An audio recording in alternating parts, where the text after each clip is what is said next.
setup going. Thanks to Clint over here. No thanks to me. Looks good.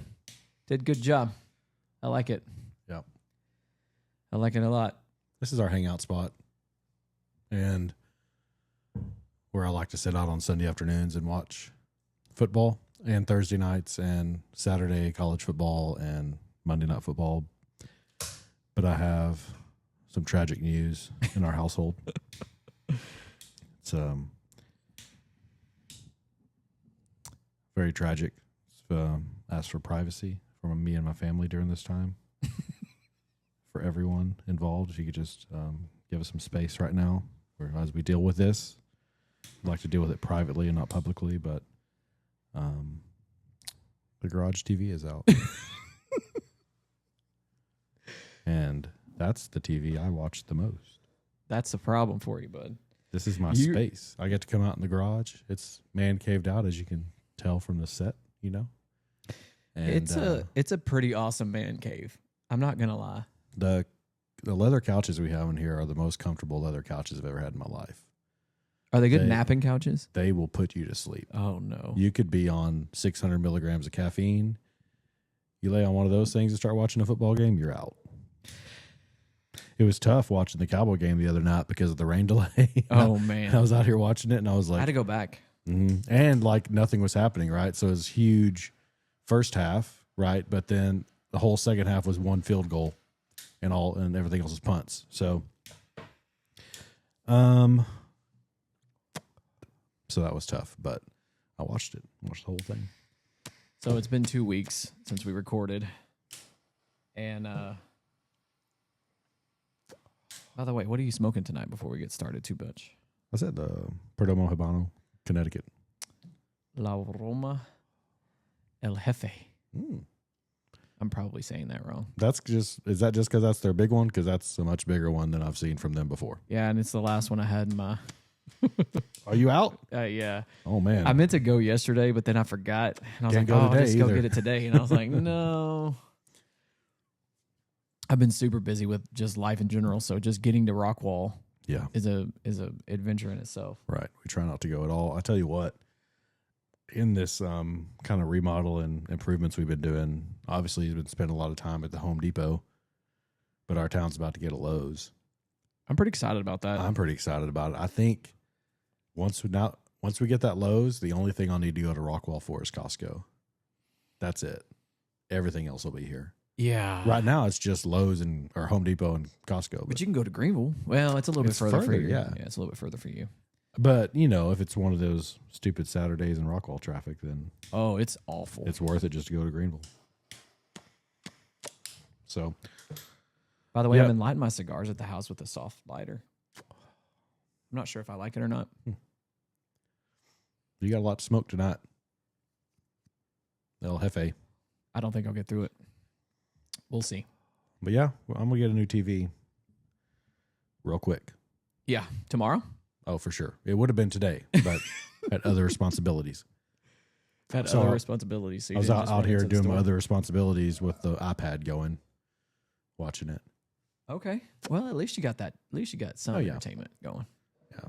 And when it's not Cowboys or Chiefs, I'm more listening than watching. I'll probably watch about 40% of the game and listen to the rest. So, but if it's Cowboys or Chiefs, I'll watch every snap. I am the same, except for I don't watch the Chiefs. Yeah. Did you like the Brazil game? No. Why? Anything particular? Because they lost. Oh, well, that's not what I meant. Hold on, I got to scoot this chair forward. Game 1. That's it. Do the little sideways squeeze in there, and then boom, I'm there. All right, much better. Much better. Yeah, I thought the Cowboy game was, by the way, I like the arms. Can move it back and forth real easy. Yeah. It's nice. I thought that the Cowboy game was better than I expected. Oh, for sure. I did not expect Dak to play as well as he did. And maybe this whole time, maybe the last year or so, and one of our buddies will be very appreciative of this. I just don't think that he's been healthy. After watching what I watched on Thursday, I'm not sure that he's been healthy in a year, maybe more, because he moved unlike I had seen him move in a very long time. He escaped a sack. It was like the middle of second quarter. That was a Roma move. Yeah, 100%. That's exactly what I thought about. He ducked down and went under. I was like, oh, it looks like a low number 9 over there. Well, and not only that, like he then was able to advance the play even further. Mm-hmm. So I like that. If CD doesn't drop 2 out of those 4 balls that he dropped, it's a whole different ball game. And I like to say that last one, I don't know that was his fault. It was a little behind him in traffic, but there were a couple that were right in his hands. The 2 right before it. There's, I think, 1 in the first half, 3 in the second, and the first 2 in the second half. Those are game-winning catches. 100%. 100%. And I just thought that, not one time. Even if, and Shoddy probably wouldn't have done this because you don't know that the Eagles are just not going to score again. But even if you take both of those possessions, which will put you into field goal range, and just kick a Brandon Aubrey field goal, you win the game with 2 field goals, right? Yeah. I bet if they got to a 4th and short position, Shoddy would have gone for it. But I was pleasantly surprised. It was an entertaining game, and I'm glad about it. Well, not only was it entertaining, it was also very unexpected, at least for me. Yeah. I did not expect that at all. I was expecting to come in and lay an egg, especially with all the Micah stuff. And not once did I feel like, man, if we had Micah, that we make that play. Not one time. Not one time. Yeah, I don't know. Like, I don't know that even the loss of Jalen Carter makes that big of a difference in the game. We were able to run it. Yes. And so, I could see that. But what'd you think about that? I think that's psychology at its best. I think that's Dak knowing that if he can get this dude riled up and get him to push him or do something like that. And I don't think he meant to. I really don't. I don't. Here's what here's the truth of it. I think Jalen Carter is a very important part of what the Eagles do, and he just happened to be standing there, and Dak took the opportunity to kind of get at his skin, maybe, and spit on the ground, and then all of a sudden he gets spit on. There's certainly a chance. I'm going to put it less than 50% that Dak did that on purpose, saying, "See if I can get a rise out of this guy." I'm going to give it a more than 50% chance that he literally was just spitting and stepped out of the huddle to spit. But even if he did do it on purpose, that's quarterback play. 100%. 100%. Yes. Like, and Well, I have no problem with that at all. Hold on. Let me And also, rephrase what I was saying. I don't think he was intentionally trying to spit at Carter. I think he spit outside the huddle, and Carter took offense at it, and then Dak was like, "I got him." But Carter was, I mean, it's his fault 100% because he's 3 yards on the other side of the ball. Yes, 100%. Yeah. The rest of the team is back on their side of the ball, and Jalen Carter is across 3 yards, halfway between the rest of his team and the Cowboys huddle. Yes. So, buddy, like, that's immaturity right there. Yeah. Like, I know you want to go over there and set the tone, but what the tone you set was you aren't going to play a whole snap of the game. Like, here's the line of scrimmage, and there's you crossing it. Yeah, like, yeah. Do your chirping on the other side. And not only that, I just can't believe that you were supposed to be their best defensive lineman, easily the best defensive lineman that they have, and you get taken out. Yeah. Dak said that he was talking to their rookie lineman, trying to get him shook up. So that's one reason he stood up and. Okay, well, Which makes sense for Jalen Carter to be like, dude, I'm about to kill you. Yeah. He's a big dude. He's a very large man. And he got to watch the game from the locker room. And I think the trade, we didn't get to talk about Micah, the trade from Micah. I think the trade is the best you can do. You're glad I'm glad we didn't talk about it. Yeah. Why? You mad about it? I was talked out of it. Oh, you were talked out of it? It's been so long. Yeah. Like just gone on forever. Yeah. And I think, we really both came down on the side last time we talked about it of they'll eventually get the deal done. But kind of as soon as we recorded that episode, it all started going south pretty quick. Pretty much the next day. But I don't hate it. I don't hate it either. Here's what there was a lot of comparison, Dak and Luka, or Micah and Luka. Like the thing is Micah was trying to get an extension. Yes. Publicly, privately, one or the other. I do believe that Jerry, when he said I had a handshake deal, and when they asked, what are other players supposed to do when they're looking to get an extension, and all he said was ask Dak. Mm-hmm. Well, then Dak comes out later on and is like, I'm going to miss him. I think he's a great player, very, very PC, but then also took a couple of jabs at Micah. Yeah. So I think that is 100% took a couple different. jabs at the Cowboys. Yeah. You see that interview he did 2 days ago? Yeah, I did. Basically said, man, I just like being in a locker room where everybody shows up and wants to be here. It's the first time I've ever experienced that. I was like, man, shut up. You ever been to Green Bay? I know. That's why everybody's there, buddy. Yeah, I know. I mean, obviously, you just travel there a couple times a year. There's nothing to do there. I think he's about to find out. He's going to spend a lot of time in Chicago. He's not in Dallas. I don't even think there's an international airport there. No, it's a pretty small town. We talked about it on whenever we first started the podcast because that's right. It's the congressional district that it's in is supposed to be a bellwether. That's right. I forgot about that. But yeah, I don't hate it. I never thought that there was going to be I thought we'd miss him, but then after game 1, obviously he's not missed so far. No. And he only played. And I didn't like him talking about what a leader he was and not really ever being a leader. That was just my opinion. That he seemed to talk more about his leadership than actually showing any leadership. And I just, what are you going to do? Like, I think Jerry offered him that top dollar money, highest paid player, non-quarterback player money, and just it really expected him to take it. Yes. And I think got super offended when he didn't, because when Micah didn't take that money, I know there's other parts of the contract, like you talk about years and things like that, but I think he was essentially saying, I don't want to be on the Dallas Cowboys. Yeah. And I think Jerry took offense to that. And that's why, the talk was over at that point. I do think they had a handshake deal. Yeah. And he only played 29 defensive snaps today, which represented 45% of the Packers' defensive plays today. I think that Jerry thinks they had a handshake deal.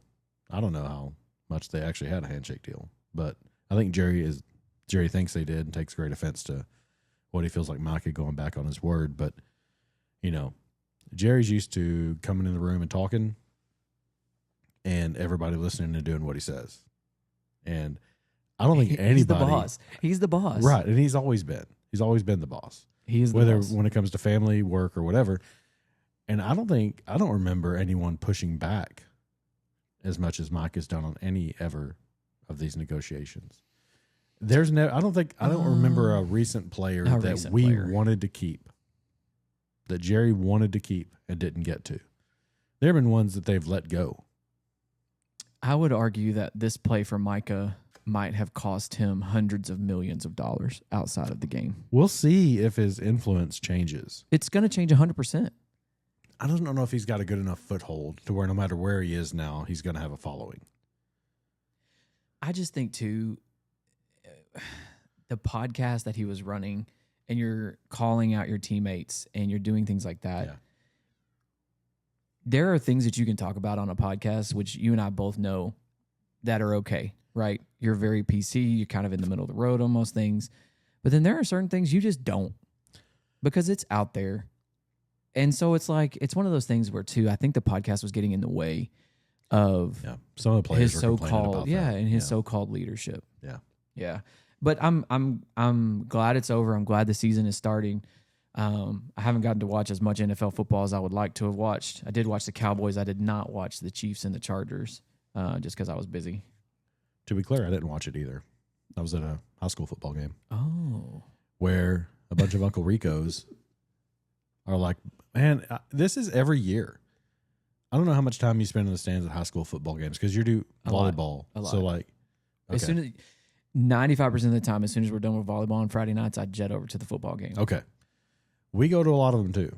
And at least the home games, and my kids are involved now. I'll have another kid coming up. I got one graduating and another one coming up. Will be in high school and doing band next year. So we'll be at all the games. And man, I don't get this. I don't get the guy who's in his 40s, who's my age, like standing up and like calling plays even. Like, you should have done an RPO there. Like, dude, shut up and sit down. And plus, to put a cherry on top of this thing, I know this guy. I was about to say, do we know this person? I know all of them, just about, that do this Some kind of of them crap. we graduated high school from that did Some not of play them football. were no good if they did play football. I'm like, That's buddy, usually the case. you weren't good when you played high school football, but now shut up. It really bugs me, probably more than it should. It definitely does. Yeah, but I'm used to it. it's obnoxious though. It's very obnoxious. It's very Like, obnoxious. And honestly, we have a good coach. Our team is rocking this year. I don't know too much about their opponents, but they beat a Plano team, which generally has pretty good teams, 42 to Yeah, 19 y'all put a or whooping on something. them. And then Friday night beat Rowlett 49-13. And first play of the game, they ran it back. They received the ball and ran it back for a touchdown. So it just kind of set the tone for that game. They're doing good. Their quarterback got the Dan Campbell's quarterback of the week. Okay. Or after week 1. So that was pretty cool. For 6A. But yeah, it's exciting. It was good. It's good football. We had 48-14. Plano East. Yeah, Plano East. This week. Is that where game one? That was game one. Is that where Burkhead went? Yes. Game week 2. It's 49-13. 49. Dang. Y'all put up some points. Yeah. Y'all put up some points. My local school, we're 2-0 as well. Not the same as 6A, but we're 4A team. Doing well. As far I like as high school football. As far as like the coaching from the stands, our head coach says every year, if you feel like you can do a better job than I can, go. We hand out applications all the time. Yeah. I mean, and that's the thing too. Like, And I get having opinions. I mean, I will, don't like that. Don't like that call. And I'm like, 3rd and 8, we're running it again for the 3rd straight time in a row. I'm like, yeah, there's some Jason Garrett stuff that goes on sometimes, but not under this particular coach. I'm just talking about in general. yeah. And it's like, I get that, being like, don't like that, but buddy, I'm not down there. But dadgum, they had like 16 coaches. Yes. I feel like that has changed No. from when we played. No. Really? 100%. I would be willing to bet that the percentage is less. I mean, because right off the top of my head, when we first moved here, I'm just saying, I feel like count in my I head. could name like 4 or 5 or 6. I couldn't tell you 16 coaches standing on the sideline. yeah, but there's triple the amount or quadruple the amount of kids. Oh, I guess so. Really? I mean, yeah. They don't limit the roster? No. Oh. No. There is a lot of kids. There's a lot of kids. When they stand for the national anthem, they take up the whole dadgum So think sideline about down it. the whole field. Think So, about it like, when we okay, were in okay. school. Most of the time, people played both ways. Mhm. Like you played offense and defense. Yeah, I played Iron Man. And so if you don't have that, you have 22 players on the team. Plus, you're going to have some reserves. So maybe we had 40 kids Yeah, when we were in sounds high right. school. Sounds right. So now you think about it, if your roster has some depth and you could potentially have 70 kids on the sideline, and that's only 2 deep, sometimes 3 deep Mm-hmm. Yeah. at certain positions. No, I would guess. Yeah, there's got to be probably at least 70 on the roster. That's what I mean when they all stand in a line down the sideline for the national anthem. It takes up at least from the 25 to 25. Yeah. Well, I mean, technically you can have 0 through 99. You can have 100 kids down there. Yeah. According to UIL rules. You just can't have 100. I guess you could have a 00. Yeah. So you could have 101, 102, something like that. And it's just the other thing too about high school football is and I don't think it's like this anywhere else in the state. And everything stops in town. Mhm. Even as big as the town is that we Yep. have now, Yep. which is a 6A size school. I mean, we drove by there because we were coming home from Crandall from a volleyball game, and we drove by the stadium here, and it was packed. There Yeah. were people parked on on It was on the road. homecoming. But still, I mean, that's only But week still. 2. I know. It was homecoming, but also like I got a new golf cart and it was delivered Friday night. So the lightning delay worked out perfect because we had a lightning delay, and then they extended it. And that's when the guy was delivering my golf cart. So I just ran home real quick, signed a little paper, drove the golf cart in the garage, and then we got back. It started play a couple minutes, so we didn't miss much. Yeah. But you really think after a couple lightning delays, like there's no one there. And some people did leave, but most people stay. Still pretty full. And then we get to the third quarter or start of the fourth quarter, and it's 42-13. Everybody's still there, Yeah, there was a delay at our local school. Now, if it had been 42-13 the other way, maybe some people leave. But people like to see a win. Yeah, and not only that too, there's just nothing else to do on a Friday night when it's like that here. Yeah. I mean, I also like the nostalgia. I wish, and this is something that our district is working on, building a new stadium, and I wish they would redo the old one. I realize all the logistics that go into rebuilding the old one, but I really wish they would have just put the stadium back over there by the middle school. I realize they had to do it. Like, I understand why they did it, but there's just something nostalgic about going and playing in a field that could potentially be, 80 years old, the history of all that stuff. Yeah. I really like that, but I don't think that there's anything like high school football in Texas anywhere else. No. You just can't compare it. The atmosphere, everything goes into that. Well, and just even the size of the stadiums. Oh, man. Like, I sent a picture. We got some friends that live out of state, and I sent them a picture, and they were also at their high school game. And it's like their high school game looks like the stadiums we played in growing up, and like they're like bigger schools in their area too, right? And it's like, no, you look at this thing, and to them looks like a college stadium. My cousins came down from Virginia one time, and we drove by the stadium that they had just built it. Yeah. They're like, "Oh my gosh, is this the college?" I'm like, "No, this is the high school." Yeah. And it's massive. And then you drive by, you go down the road a little ways and you hit Greenville, and there's this big too. Right. I mean, it's not new, but it's big. Yeah, we turn out for high school football, and I love it. We were supposed to be at a concert Friday night. We had concert tickets up at one of the casinos in Oklahoma. And we some plans changed. Our littles were with grandma. Our oldest, of course, was a senior, so she's there. And when we bought these concert tickets, I did not realize the second game of the season was going to be homecoming, or we wouldn't have done that. So I'm already kind of on the fence anyway. Like, I'd really just rather go to homecoming. And they weren't expensive concert tickets, so it's not like we're like, who was it to? It was going to be Blues Traveler, Gin Blossoms, and Spin Doctors. Ooh, it was horrible. We had some friends that went. Oh no! So then you lucked out. They left early. Oh gosh! And these are people that don't leave concerts early. Oh gosh! Yeah. So our electric guitar player friend really left early. That's how bad it was. So yeah, we did luck out, but we got of course our senior was going to be there, and then our middle daughter had plans to be with a friend, but that canceled out. And so we were like getting ready to head up to the concert, and it's like littles were at Granny's house, Our oldest is there doing senior homecoming. And we're about to leave our 13-year-old like, oh, just, I guess you can chill in your room and watch a movie or whatever. We're going to go to a concert. Your sister will be home in a couple. Like, I wasn't going to do that. Yeah. On homecoming and everything, when she was going to get to go and go with her friends. So I was like, you know what? We're just going to go to homecoming. We didn't go to the concert, which we lucked out. Plus, it's a 2-hour drive to get there and a 2-hour back, and I wasn't excited about that.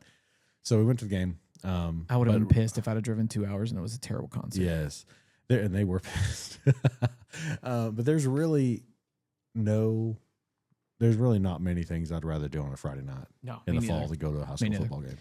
Well, what I would like to do is go to a volleyball game first. And everybody turn out for the volleyball game because they're always first. Shout out to volleyball coaches out there who put on volleyball with nobody in the stands sometimes. Go check out your high school volleyball. Yeah, 4:30. Most of the time they start between 4:30 and 5. It's pregame. Right there, pregame for the volleyball game, and then head over. But, sometimes we play at different locations. There you go. Sometimes we play at different locations, and that sucks. But I do remember seeing sometimes you're kind of getting into the second quarter, you see all the volleyball kids run over and get in the stands. So yeah, that makes sense. But soccer started up the next day, Saturday. Games or just practice? Games. Yeah, we've been practicing, but it was so this is in the rec team. So okay. So this is not the club team. No, this is the rec team. So he's U11, but they don't have enough U11 teams, so he's playing up. They're playing U12. Okay. And different rules, size field.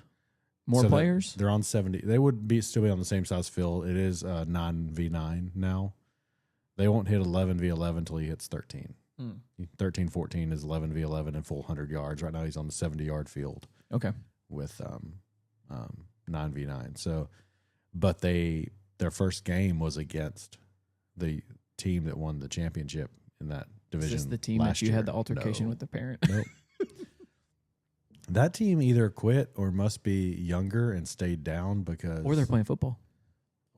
Because they're not on the Well, good for you. in the league this year. Won't have to deal with that again. But this team we played was the U12 champions last year, and so I was like, okay, well, this can be a test. Like, these kids are good. My son's team is good, but it's gonna be a test. And so these refs, man, but it's not their fault. I mean, one of them was super bad. They called several penalty kicks, but 3 were free kicks. You know, or if you're not familiar with football, that's where it's just the other team is getting the free kick to the goal, and the goalie is the only one trying to block it. If it's not inside the box or not a penalty like that, then the other team can make a wall basically and try to block it. You see both of those. So these are 3 free kicks with just the goalie. Well, the second one was really bad because the other player was involved, and like our coach even took the rule book over to the ref. Oh, no. Because they can. The coaches can talk to the refs. Nobody else can. Nobody else can? But the coaches Okay. can talk to the refs. And he's like, listen, it says here if another player from the same team's involved, it's not a penalty. Like, they all just ran into each other.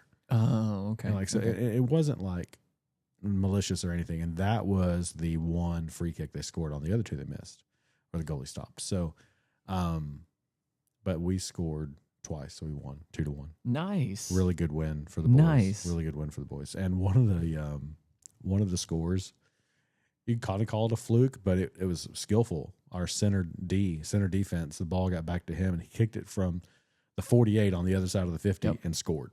Nice. And since nobody else touched it, it wasn't offsides, which I now have had to like figure out. Okay. Offsides is the dumbest rule in soccer, and it's also probably the most hardest one to understand. Yeah. And so this last year I kind of took a deep dive into figuring out what that is. And so, as I understand it, if anybody was behind the defenders and would have touched that ball before it went in the net, it would have been offsides. Yeah. So that counted. And then right at the end, 30 seconds left in the game, probably one of the best kids and my son's good friend. The reason he wanted to play on this team with this kid and keep playing the rec ball was he got down there unopposed by And just himself beat him. and Just beat the scored. goalie. Yep. Yeah. Well, we started club volleyball today, actually. I dropped my daughter off on the way here, my middle daughter. I love sports. Like, I love sports. You know, my oldest daughter played all the way through high school and had the opportunity to go play at the next level, but chose not to. And then, you know, my son plays baseball, and now my middle daughter has started to get a little more competitive. I'm hoping, you know, that it's something that she desires to do, but it'll just be, she might end up just doing one-act play. Yeah. I'll be interested to see how that goes. So she signed up for her first play this week. Beauty is a Beast. Okay. Or something like that. So like a spinoff. Yeah. And so we got to listen to monologues. That was very fun. I enjoyed that. And she has a lot of inflection in her voice already, Good. you know, when she talks. So that's nice. I have enjoyed the shift. I will say that. Like, you know, we've always been sports. And so now I'm experiencing something different. Go sit in some air conditioning. Yeah. Well, I'm a gym sports guy, so any other sports. But we took her to see, I don't even think we talked about this, like right before school started. We went and took her and saw Cinderella, but it was like a spinoff on that out at one of the local places out east. It was really good. I enjoyed it. So I'm going to try to take her over Christmas break to see a big play in Dallas. You know, maybe I know that like Shrek is in town, and I would love to go see Hamilton, but tickets are so expensive, man. Yeah. So expensive. I did see, talking about tickets and stuff like that, 2 things. One, we didn't get to talk about the concert that you went to with your daughter. Oh, no, the weekend. Yeah, how was that? It was good. It was a good show. You enjoyed it? I did enjoy it. He sang 36 songs. Holy cow. He was out there for 2.5 hours. Holy And so cow. some of those songs were shortened, like just shortened, not the full versions, Yeah. right? And Was there anybody like before him? yeah, there were 2 acts before. I don't know. Playboy Cardi. Okay. And then his keyboard player is named Mike Dean. And so he went out there and basically, with a whole synth setup, did a whole. He was out there for a while. Playboy Cardi did like what seemed like 2 songs, and then left the stage. Like, I don't know, just couldn't. I felt like he was supposed to do more than that. So it was really, and then there's this huge long break. How long was it? Was it at AT&T? Mm-hmm. So when we went to see, So he was there. He got on about 9:10 and was there till almost 11:45. holy cow, it's the same way at Post Malone. It was the same way. Yeah. I mean, he was Sierra. I can't remember what her name is. She's a lady. Sang with Joe Jonas. She sang probably like 12 to 15 songs. Then there was probably like a 30-minute break, and then Jelly Roll came out, did a set. It was about an hour and 15, hour and 30 minutes. And then Post Malone came out, and he sang for 2.5 straight hours. Yeah. It was fantastic. Yeah, I like it. Well, I'm glad that you had a good time. I saw the pictures, but I hadn't had a chance to ask you about Really good set, a lot of fire. Isn't that terrifying? It terrifies me. Yeah, I could feel it. We were, it's AT&T, so you have floor seats for a concert. Mm-hmm. You have the lower bowl. And That's then where we sat for post. We were second level. Okay. So second, just above the suites. Yeah, right above, 3 rows up. We could feel the heat off the fire from the center of it. I mean, I can imagine how hot it is down there. No. Unless it goes over it. You know what I mean? Maybe, but still, like, I don't care. It was hot. Yeah, we went to see There was a lot of it, too. Monster Jam in there. And the trucks, you could feel the heat of the trucks. And we were way up. We were in like the 300 section. Up in like the standing only section right behind the curtain, right in front of the curtains. Yeah. Of the show. Well, this is season 2. Season 2. We're going to kick it off, Yeah, I'm excited. I was telling my wife today, when we started doing this, I didn't really I knew this is something we both wanted to do, but I just didn't really know what it was going to look like as we move forward. And it just seems to slowly have gained some traction and slowly starting to build, and we're getting more and more followers and subscribers and people commenting, and I'm excited about that. We're trying to get a couple of new things going. The one experiment we tried did not work, but we'll try again next week. Just keep moving forward, and I'm excited. But before we hop into the politics, did you watch Unknown Number on Netflix? No. Okay. So for people who haven't watched this yet, I know Clint, he probably won't watch it, so I'm going to tell him about it. I may watch it if Do you it's want good. Do you want me to ruin it for you I or will no? say, real fast, did you watch that movie Sinners No. with Michael B. Jordan? Don't. No. It's got to be one of the worst movies ever in the world. No. And it came highly recommended from somebody who likes movies. Anyway, I would need to see if we're talking about movie recommendations, if you haven't seen that one yet, you can skip it. Unless you like really weird, and I can't tell you what kind of movie because it'll give away the big twist. But if you like really weird ones, I'm trying to see the thing of it, the movie poster. So I'm looking it up real quick. I'm just trying to see the IMB or whatever it's called. Oh, yeah. I did not see that. I know what you're talking about now. Don't. No. So this is a Netflix series. It's the #1 Netflix movie documentary on Netflix. Precursor, if you have not watched it and you're choosing to watch it, pause, give me like 5 minutes, and then come back. So this is about a girl who receives bullying text messages from an unknown person. And it's a group text between her and her boyfriend. Okay? And the whole series is coming back. It's going to like his parents, and then it goes back to her parents, and then it goes to his parents, and then it goes back to her parents. Then the school gets involved, and they interview the principal, they interview the superintendent, and like 18 months after, it's still happening on a regular basis. Like even including like details of like a teacher and a player that they play with. And every time it goes back to the 2 moms, one on each side, and then the 2 dads, and then the school, and then the 2 moms, the 2 dads, and then the school, the 2 moms, the 2 dads, and then the school. And then the FBI gets involved. And I'll be dadgum, Clint, if it's not the mom of the daughter that's sending these hateful texts like you need to kill yourself and you're fat, you're all these hateful things, and she's sending them to her daughter this entire time.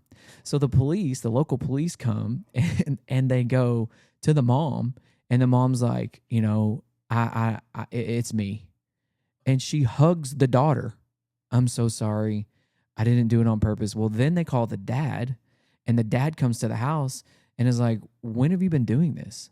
And she's like, well, I schedule them. And it's a whole thing, like so well thought out, so well planned. And this lady is one of the worst human beings I've ever seen in my entire life.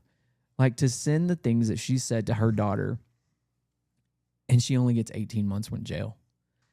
Like, literally bullying your own daughter on digital text messages, and you only get 18 months in jail. Man, that kid, like, I don't care the amount of counseling and therapy, and I have great respect for counselors and therapists. I don't know you ever get over that. 100%. Well, it kind of like, it's hard enough to be a end. Teenager. Heck yeah. These days. And your dadgum parent. Well, then she would come home and tell the mom everything that she said. There's not a big enough punishment. And the mom would just be like, "Oh, I'm so sorry, honey." And what's crazy though is the mom is sitting there telling the story. She's a psychopath. She's a straight psycho. Yeah. So then the mom, and there's more out there than you would think. I know.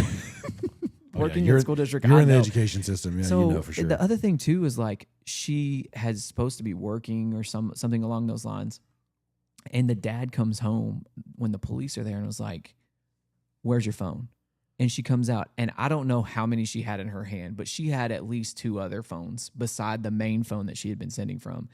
And so they did a data dig on that phone, and she had sent hundreds of thousands of text messages, and not all of them ended up going through to this kid, her daughter, not just to the kid, to her daughter. And I'm thinking to myself, I couldn't go to sleep. I watched it at night when everybody was asleep, and I was like, I wonder what this is. So I clicked on it, heard some kids at school talking about it. And so I clicked it on, and I literally was so worked up about it. I was so angry. Mm-hmm. I was so angry. I have 2 daughters. I cannot imagine sending that to them. I can't even imagine it. It was by far the worst thing you could do to a human being, especially your daughter. So I digress. If you're interested in something like that, check it out. It is one of the craziest things you'll ever see. By far, the craziest thing you'll ever see. Yeah, there's not a punishment big enough for that. Speaking of crazy things, this is not on the run sheet, but did you see the murder in Charlotte of the Ukrainian refugee and the guy on the light rail? Yeah. Yeah, that's crazy too. There's crazy people out there. Okay, now, where do you want to start? I don't know. Department of War. Did you see that one coming? Let's go. No, it was not on my bingo card. Just a little blip. Like, that's not like a long topic, but I don't know that I like that one. I laughed about Gulf of America. And I understand, I hear their point and everything they're saying about Department of War, but and also, like, it bothers me more that they're not calling it the War Department, because that's what it was. And that's just probably my OCD coming out, but like, it's always been the War Department, and then it was Department of Defense. Like, Department of War. But they like released, did you see their TikTok videos and stuff? Mm-hmm. They released it, taking the sign down, putting it back up. Mm-hmm. I mean, it doesn't like bother me, but I'm not the biggest fan. I think it was a transitionary period after World War II when the Department of Defense was created. 1949 is when it went away. The Department of War. And it was not on my bingo card, but I don't really have a problem with it one way or the other. Yeah. I just don't. I don't think that. I think it does project a more proactive, aggressive stance. Calling something Department of War versus Department of Defense. I mean, okay. I get it. Department of Defense, we're just defending ourselves. Department of War, we're actively pursuing. Actively taking care of our interests, like blowing up a boat full of narco-terrorists. Again, not another thing Drug that was dealers. on the run sheet, but it is something we talked about right at the end of the last podcast. And when you watch that video, that is wild. I've got it. You want to see it? Yeah. You have it on the screen? Yeah. Oh, look at season 2 starting. Oh, Lord, that's amazing, Clint. Here we go. Here we go. Let's watch. This is also a news story that goes with it. Yeah. You know, though, but like, I've often wondered if these things have happened before and we just didn't know about it. Yeah. Maybe. You know, like, I think that too. Like, I think that has definitely happened before.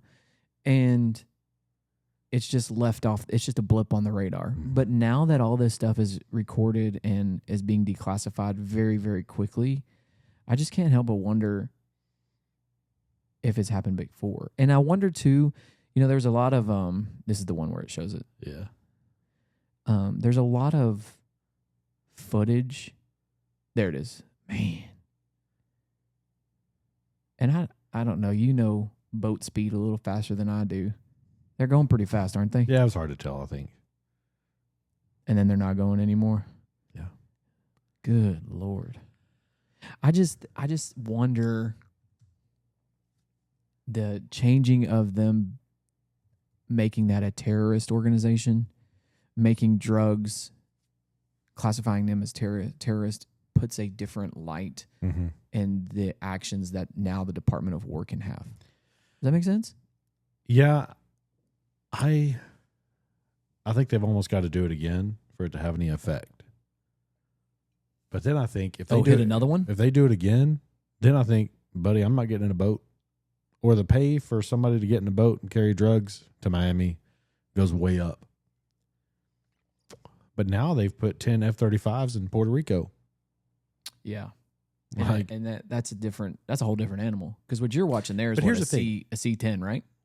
That's C-10 coming from a C-10 airplane. Oh, I don't know what fired that. Okay. I have no idea. Those are I didn't look at big that. ones. But like, here's the thing.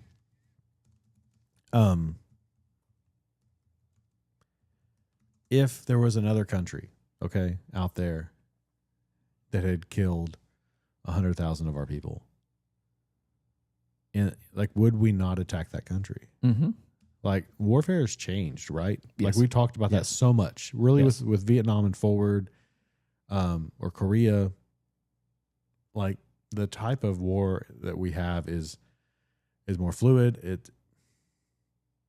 I have no problem with it. Did you see JD Vance's tweet? Yes. That's one of the things that I just got to fix something. That's one of the things that you hear people say, that's what I voted for. Yeah. Okay. Yeah. Now I won't go as far as to say that, because you're taking a human life, and I'm sacred to that. And I've been here on this podcast multiple times saying I hate war. Yeah. But I understand it's necessary sometimes. So I think that goes back to when we see these types of things on the internet or on a newscast or whatever, it almost desensitizes us to that type of combat. Yeah. Now, I will say that war is different now. Like, I tell this to my students all the time. If, God forbid, we have World War III, it will not look like World War II. No. It'll look very, very, very different. And what that is, I don't know. But I would imagine it'll look something like that. Yeah. It'll be very small, hand-to-hand. The big hand-to-hand combat, like you're seeing the invasion of D-Day type of stuff, I don't think will happen. But it's going to be very, very different than what we've ever seen before. Yeah. But I think that also goes into the Department of the Defense. Mm-hmm. You know, I think that goes into what we were defending ourselves, and now we're going to be proactive in that defense. And I think where you were going is like, if we had 100,000 people killed in an act of war, if you're based on drugs, the consumption of drugs, is that an act of war? Yeah. I think you have to determine if that is your definition of an act of war, then this is justifiable. If it's not, if that's not your definition of warfare, then you have to have a different conversation to the whole thing. And like, it's not so much attacking a country. I mean, these people were Venezuelan, but like that's really a side point. Right. It's more, no, these people are bringing poison into our country that is killing our citizens. Yep. So we're going to defend ourselves against them. We are going to attack them. And from now on, if we catch you doing this, you're possibly going to die. Like, we're going to treat this. Yeah. We're not going to come out there with a Coast Guard boat and arrest you and throw you in jail just so you can get extradited and go back and do it again. Right. If you do this, you're going to die. Yeah. And I think that that's the classification of terrorism. Yeah. I mean, it's no different. And I think that in a way, if you're looking at it from a very numbers aspect, they probably just saved the country millions of dollars. Yeah. And you also just got to think about, like, if you take all of the terrorists that have been involved beginning with 9/11 and after, and if you just put them in Guantanamo Bay, like, what, you can't let them go. Like, they just got to be there forever, because all they're going to do when they go back, you're not going to rehabilitate them. All they're going to do when they go back is just continue attacking like they were doing before and do the exact same thing. So you can't just let them go. So you got to keep them there forever. It's like, oh no, if you're going to attack the United States, like our people in general, then we're going to see that as an act of war. I can't disagree in very many aspects of that. Yeah, it's not a fun or a clean topic, but no, it's definitely not. It's definitely a dirty topic for sure, because it's like you almost feel hypocritical in supporting it at some point. At least I do, because I have come on here and said multiple times I hate war, but it is a necessary evil. If that thing saved 100 to 1,000 lives of American people who no longer will overdose on whatever drug they were bringing in. Apparently it's not fentanyl, it's other drugs that are eventually be laced with fentanyl. Yeah. I mean, then I guess I'm okay with it. Yeah. It's not that I necessarily like it or want them to do it all the time. It's something that is a necessary part of the world we live in. Right. So talk about diversifying opinions. Do we have that clip of Bill Maher? You want to? Yeah. I actually have a clip of NBC Boston talking about what Trump said, and then this is Bill Maher's response to what he said. Now, perfect. I'm hoping this is going to work, because just then it wouldn't show him play any audio. So let's try. A new threat against Harvard University. President Trump says he's considering taking another $3 billion away and giving it to other schools. Good evening, everyone. I'm Colton Bradford. This is the latest swipe in the escalating clash between the school and our president. Let's get right out to NBC 10's Erin Logan. She is joining us live in Cambridge with more on this story. Erin? Colton, students here at Harvard University are starting to say that it feels like another day, another possible threat by Donald Trump, and they say at this point all they can do is stand strong and fight back. President Donald Trump going after Harvard University this Memorial Day, or at least threatening to do so. On his social media platform, Truth Social, the president calling the university, quote, very anti-Semitic.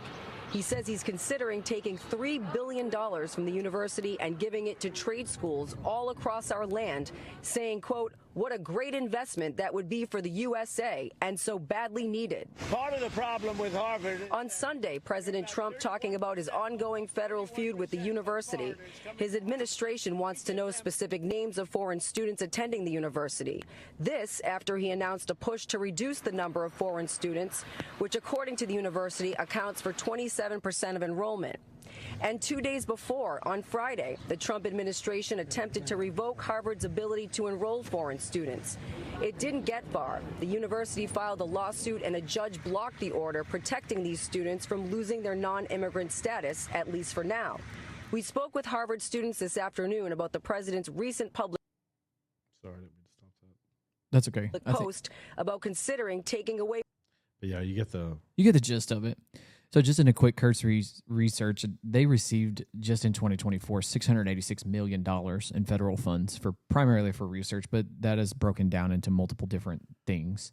Right, and that's also not student aid, federal funds that go to that. Right. That's research grants, which they get a lot from Institute of Health. They even have Department of Defense gives research grants to Harvard. Yes. So. Well, and I think too, like there's so much that goes into something like that. And the point of the clip that's about to come is do we have that up now? Mm-hmm. Okay, let's play that now. It's not like he didn't have a point about what colleges have become. Am I wrong about that? I read some study that said only 2% of people the professors at Harvard called themselves conservative. That's not, for people who are always talking about how great diversity is, there's not a lot of diversity of opinion. Isn't that a problem at elite universities? It's a little incestuous. It's not like he didn't have a point about.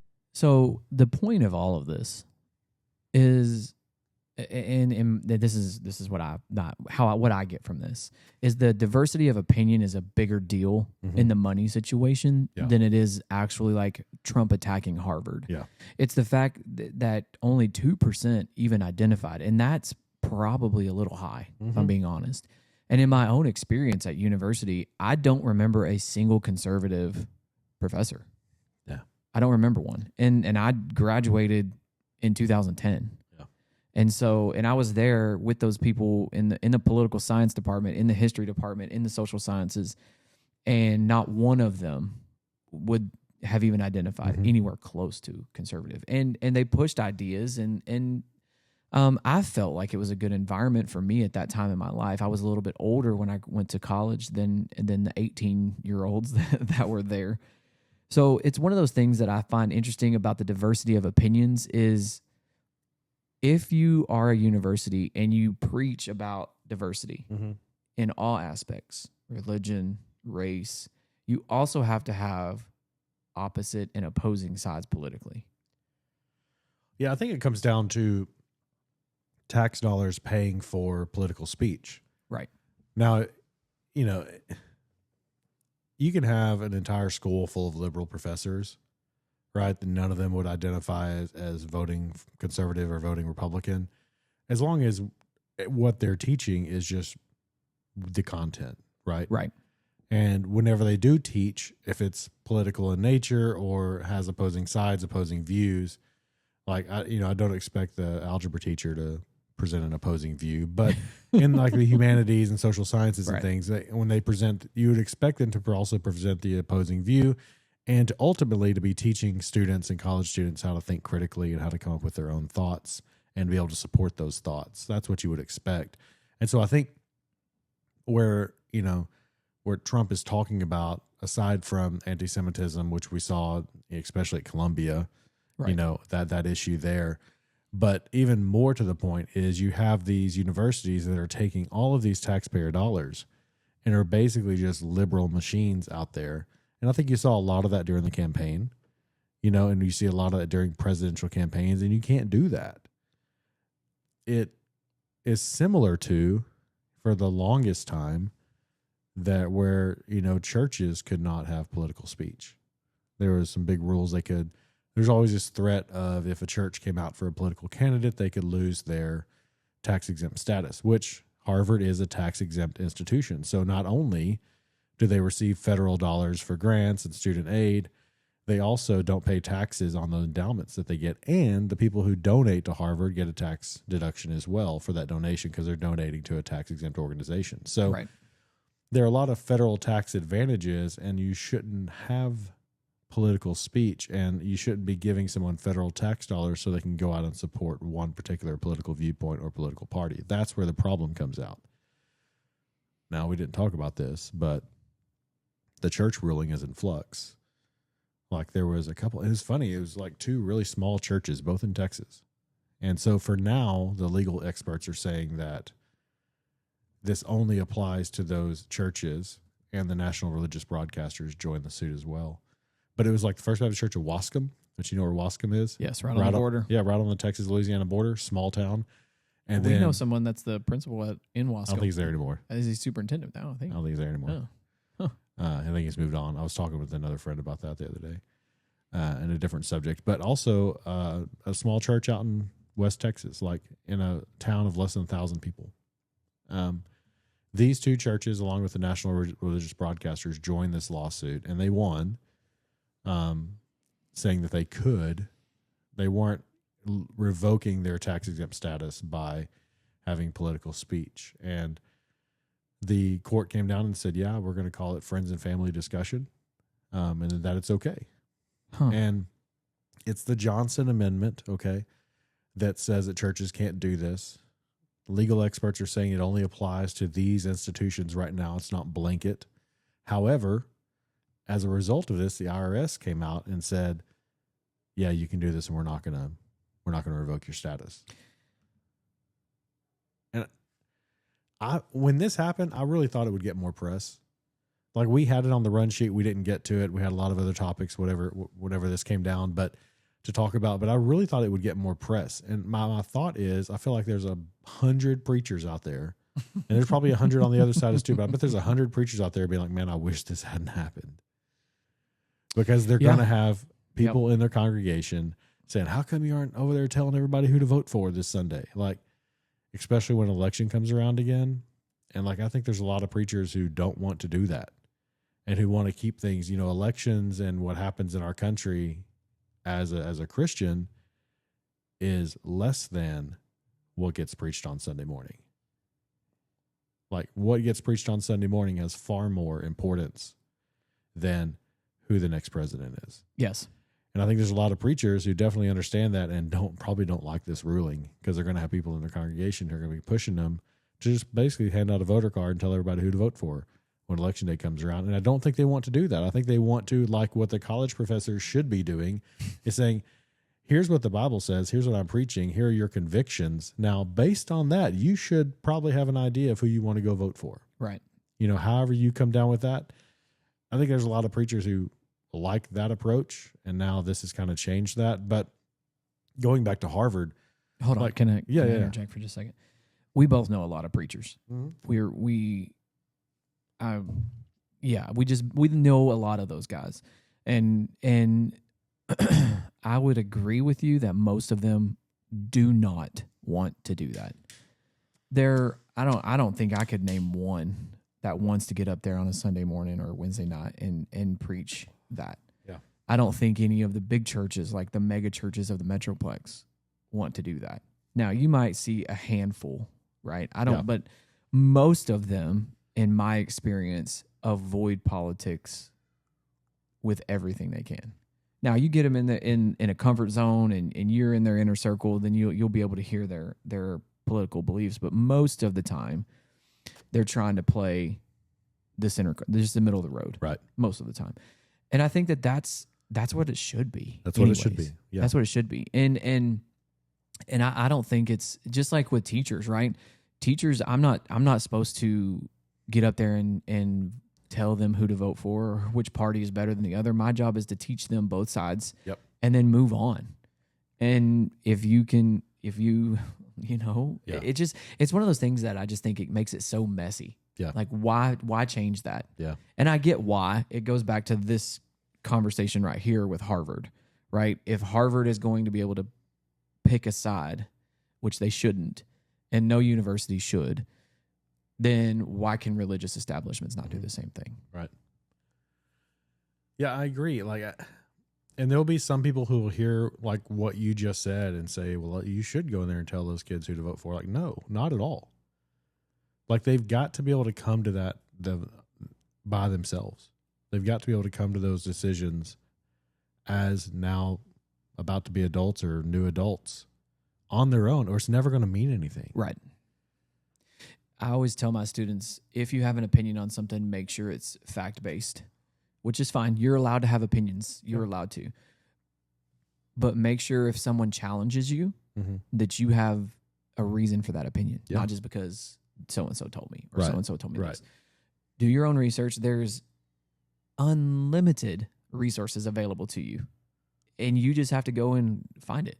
Right. And so I think that makes it sticky. But I also think that the Harvard thing, I mean, that's a big deal. The diversity of opinion, when that came across and I sent that to you, I'm like, that really stuck out to me because that's a problem. Yeah. Like, and you see Charlie Kirk and some of those guys traveling around campus to campus to campus. And that's why you're starting to see that movement happen where Charlie Kirk is successful, because there is no one else over there saying what they're saying. And it's not necessarily that most of those people believe it, right? Yeah. I don't believe that at all. Like, I believe what Charlie Kirk is saying is that they're having, massive turnout. But it's also people who have never been exposed to the right, who are coming to listen to what they have to say. Yeah. And a lot of times they agree with it. Yeah. I think a lot of them are showing up saying, not trying to expand. No, I'm not going to say all of them, but I think a lot of them are showing up that are not trying to expand their knowledge and expand their thoughts on things. I think they're looking to try to see somebody get a beat down. Yes. And that person being Charlie Kirk. And so, but they show up and they say, no, that kind of actually makes some sense. Yeah. And he will also challenge them when they do the big circle of chairs and they sit in the middle. Yeah. They'll say, you think this way. Well, what about this? And it's just critical thinking 101. Right. Like, you believe this. Why? And have you thought about it this way? Have you thought about this? And that's the way discourse and that's the way conversation should happen. And for me, I don't care if 100% of the professors at Harvard are liberal.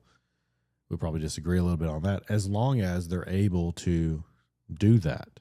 Yeah. To be able to teach both sides and approach things and teach kids how to think for themselves versus telling them what to think. But I think if you have a school with 98% of the professors being liberal, that's probably not happening.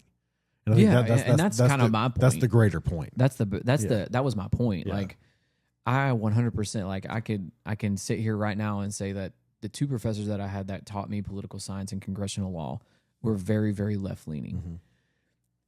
And they made that known, but they did a decent job of presenting both sides most of the time. Right. And they would say, like, this is a very small environment. This is not the big round table thing that you're talking about where we're out in the thing. This is people who are, this is a safe space to have a conversation to where, like, literally you're having discussions about Marxism and things like that. Like, not that it's right or wrong. It's just the facts of them. Like, how did Stalin do this? How did fascism become such a big thing? And so I think that those discussions that are being had are important, but you also have to be able to present the opposing side of it. Yeah. And I in my experience, that's not the case. You only get one side of the coin. And I think that's what Bill Maher is pointing to. And again, we've played a lot of his clips and talked about him a lot because he's able to pick apart his own side. Yes. And say, this is where we're getting it wrong. And I think that's something, for example, we've done with capitalism. Like, I'll tell you that I think capitalism is the best economic system. It's not perfect. And I can find you lots of different things that are wrong with it and shortcomings. But it is the best option we have. Now, I can sit down with someone who wants to talk about socialism and why that might be a better economic system. I remember seeing I think it was a tweet, but it was a comment basically that Elon Musk just got a new compensation package from Tesla. That his total package is $1 trillion. Yeah, I saw that. And somebody was saying, man, what if we limited income to 999 million? Like, basically you make $1 billion and that's all yours. And after that, everything else is taxed.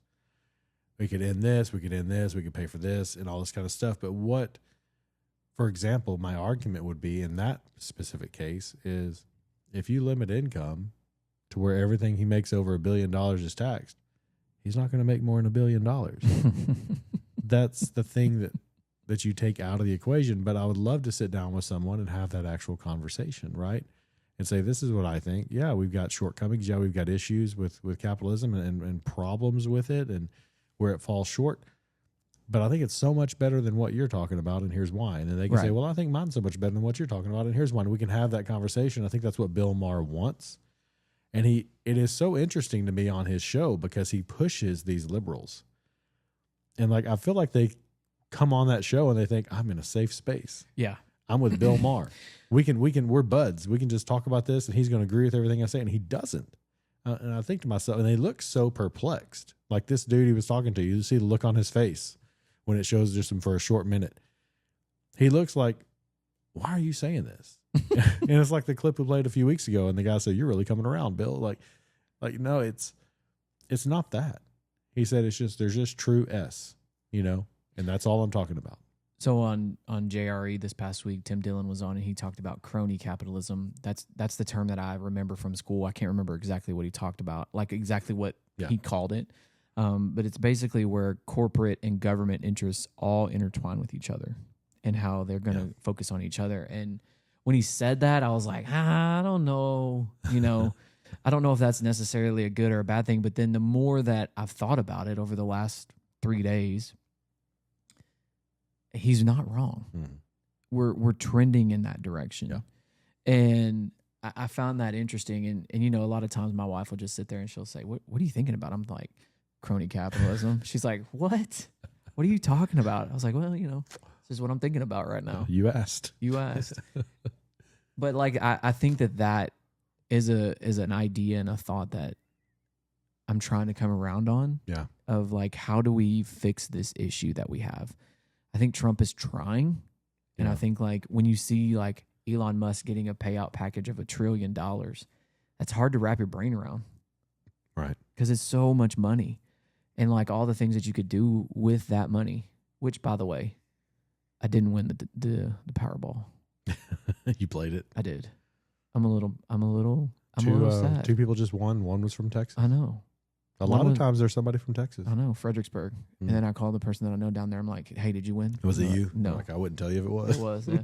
I do have a plan, though. My first phone call will be to you because you're the only CPA that I trust. And I'll give you $10 million.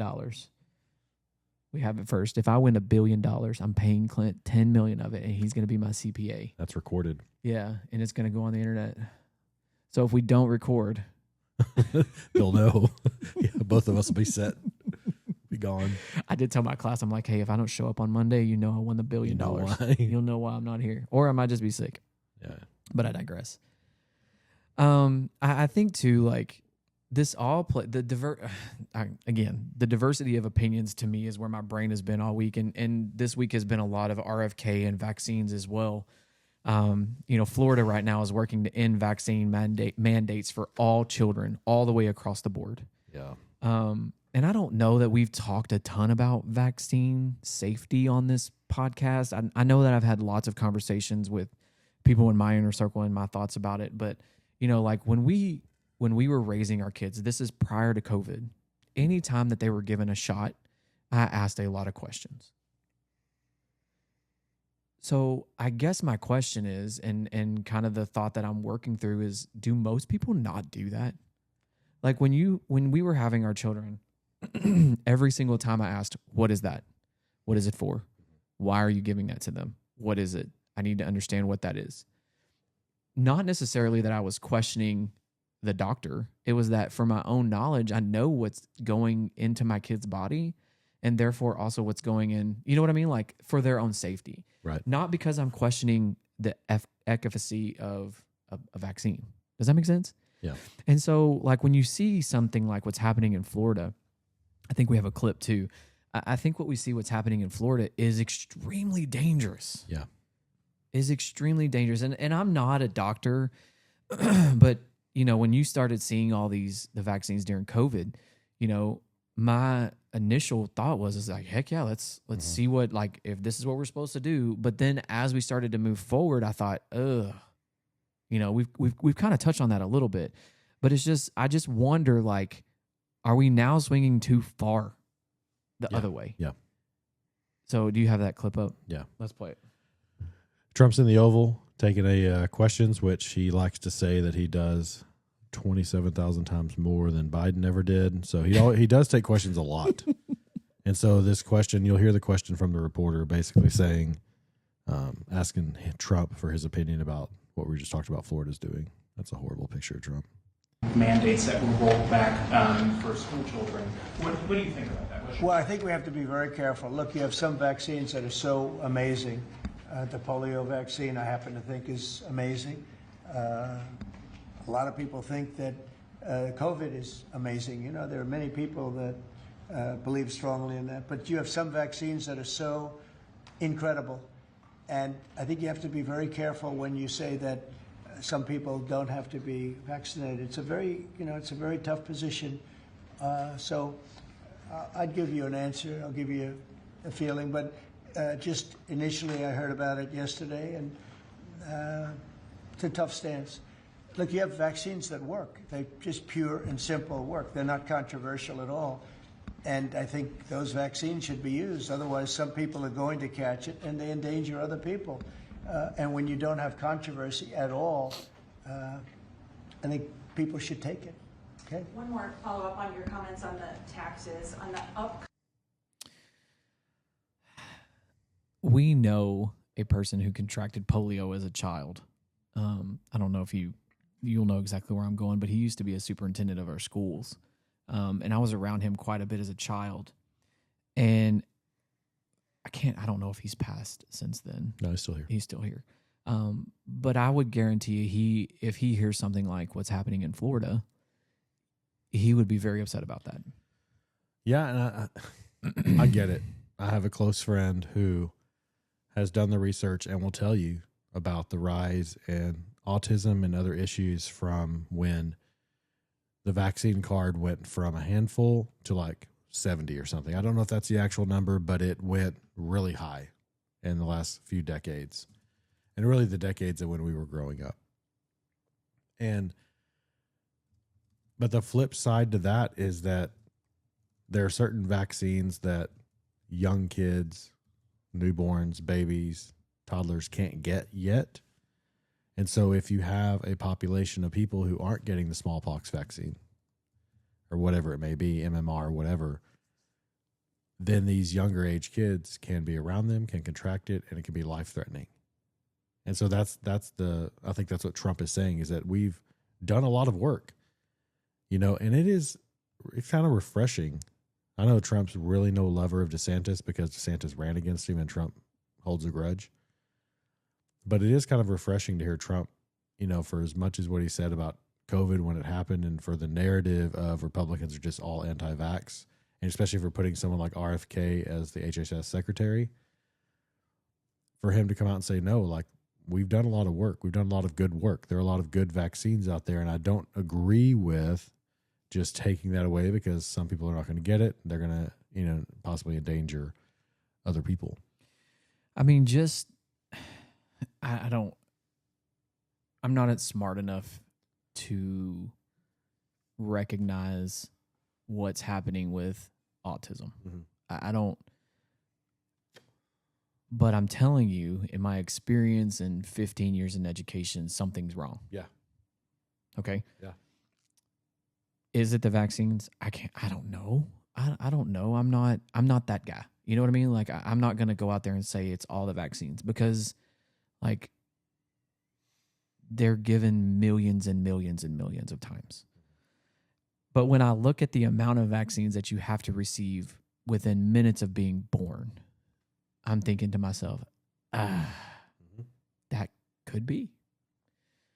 So RFK this week. We played a clip from RFK early on in the podcast about him talking with Rand Paul, who's also a doctor, Rand Paul, saying to the other senators in the committee, like, listen, like, this is a very low risk for a baby, and we're sticking them with this vaccine. Right. Like, let's it was hepatitis B. Yeah. Right? It's like you were talking, like, let's talk about this. Yeah. Right. Before we just stick a newborn with this vaccine, they really don't need, except for these very limited cases where they may need this vaccine because of it from the mother. And they know that beforehand. Right. And so one of the other things that I was reading this weekend is a study. It is shared on our Facebook. By the way, if you don't follow us on Facebook, follow us. A lot of the topics that we cover the week of are posted on our Facebook page. Also, with the RFK testimony that happened this week, I posted that a lot on our TikTok and on our YouTube pages. So that's a lot of where this information comes from, if just as a precursor. But what I'm saying is when we look at something like the chickenpox, like, I didn't take the chickenpox vaccine. I got the chickenpox. Funny story about that, but I didn't get it on my face. Like, I got it everywhere else. We were in Wisconsin. I guess my cousin had it and they didn't know. And so I didn't get it, but I got it when we were leaving. But 2 days before I got it, my dad stuck my face in the snow, like as a joke, So I had it everywhere with the exception of right here on my face. So, I mean, maybe we just need to dunk everybody in snow right before they get the chickenpox. I don't know. But also the thing that is interesting too is if you have the chickenpox vaccine, you are no longer going to get, shingles. Right. Right. So I don't think you've taken I won't speak for you, but I will have a chance at getting the shingles virus as an older adult. And so then I'll have to take a shingles vaccine as an older adult. Now, I think there's a huge difference between a child having to have the chickenpox vaccine versus an adult having it too. I don't want to dive down that hole. But I can also tell you, like, there's something definitely that needs to be fixed. Yeah. If this is a step, I don't think we should do away with everything. Right. Like, we definitely need to have the polio vaccine. We definitely need to have MMR. We definitely need to have, I have a list of them here, like the Tdap, which is tetanitis, and I'm not even going to try to say the other ones. And then like HPV and DTaP, like those seem to be the ones that we have to have. The ones that are in question seem to be like the hepatitis ones, and hepatitis A and hepatitis B for children seem to be the ones in question.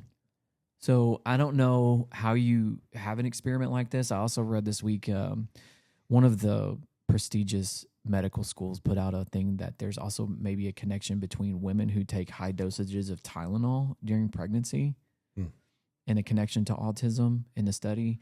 It's just basically what I get from all this is we don't know. We don't. And a lot of other things changed in addition to kids getting vaccines. I mean, the quality of our food changed dramatically in the last few decades, from whole foods to processed foods. Yes. That probably has something to do with it as well. Dyes in foods, right? I know plenty of parents, more than just one, and just in my small circle, who swear by the effect of dyes on their kids' behaviors. Yeah. We've talked about that at ad nauseum. Yeah. And so I think you're right. I think the ability to just ask the question,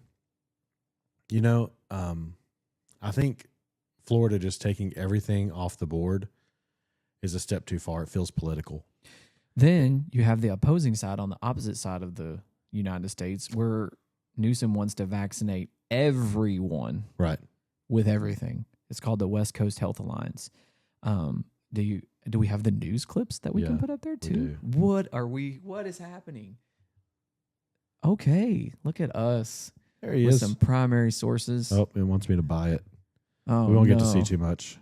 It's okay, but can you at least see the title of it? Yeah. There it is. Oh, sorry. It's just the links that I sent you. Oh, okay. Here we go. Yeah, and so like basically California, Washington, and Oregon are wanting to send out like to where it literally says, I don't know if you can see it on the screen, but it says vaccinate all. Yeah. And so like why can't we just be in the middle? Very colorful too. It is very colorful. Newsom. Notice you have red at the top where it's mostly conservative, and then blue at the very bottom. Anyways, I just don't understand why we can't have something in the middle. Like, why can't we have something to where it's like, hey, vaccinate medium. Yeah. Not none, not all, but vaccinate medium. This is a situation where I tend to agree with Trump. I tried to find a clip of him talking about the COVID vaccine this week, just so I could kind of compare the two of where we're at now. Mm-hmm. So I'm just shooting from memory here, but he didn't seem, if I remember correctly, the tone during COVID when he was the president did not seem like he was fully in support of it, but he didn't really have a choice. And I mean, you can at least jump in and kind of give me your tone if you remember. I couldn't find any clips. I'm sure they're out there. I didn't have a ton of time to deep dive on that. He was never, and that was the thing that kind of bothered me through the election, is he got a lot of, especially with RFK, when RFK came around and began to support him, he got a lot of like negative press, but Trump took the COVID vaccine, and he, as far as I remember, he was never really out there against it like many people in the Republican Party and many of his supporters were. You know, he had a very rational look at it, like, here's a vaccine that could help.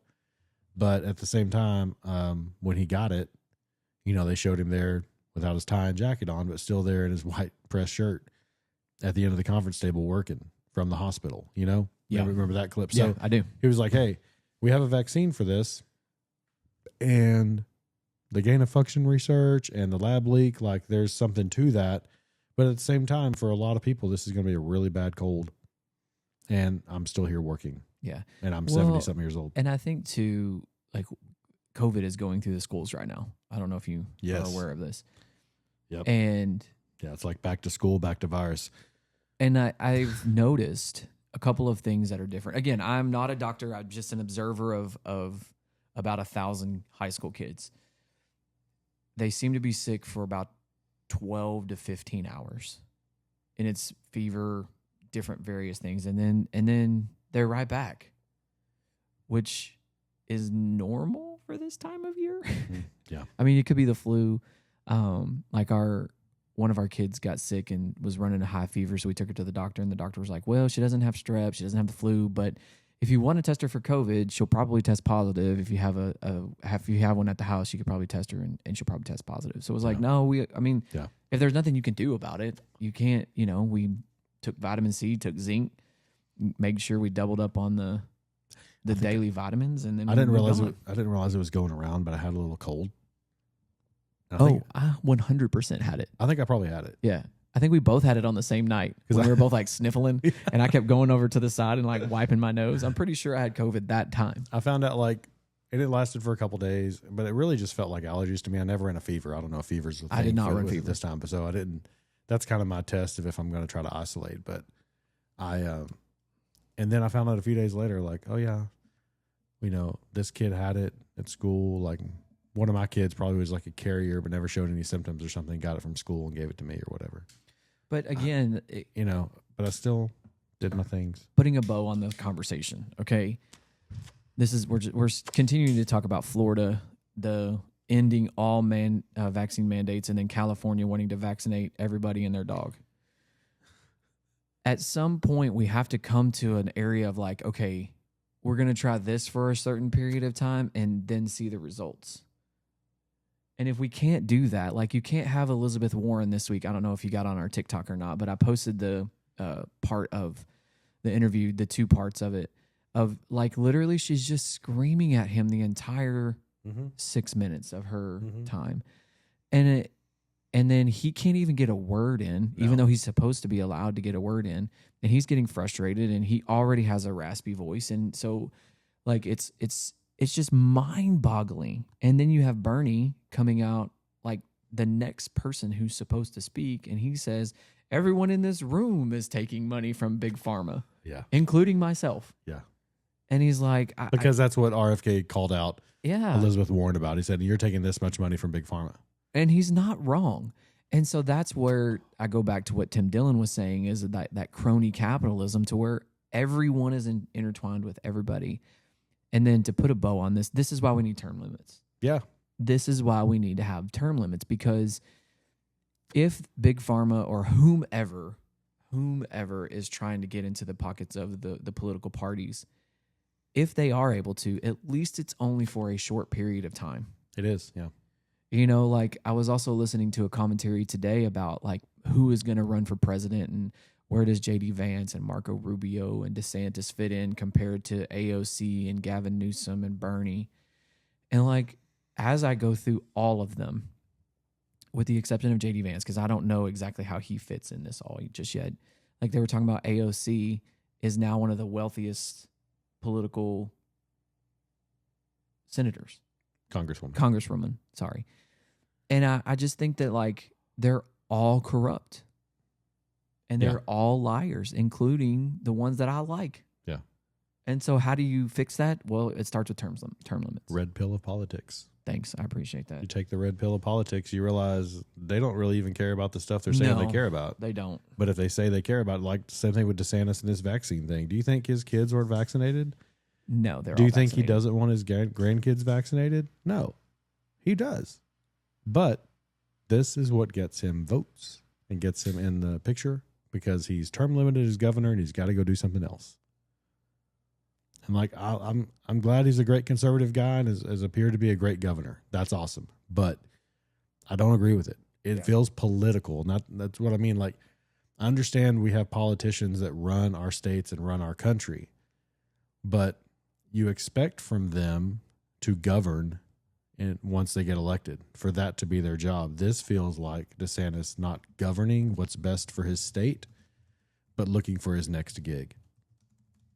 And Agreed. That's my opinion.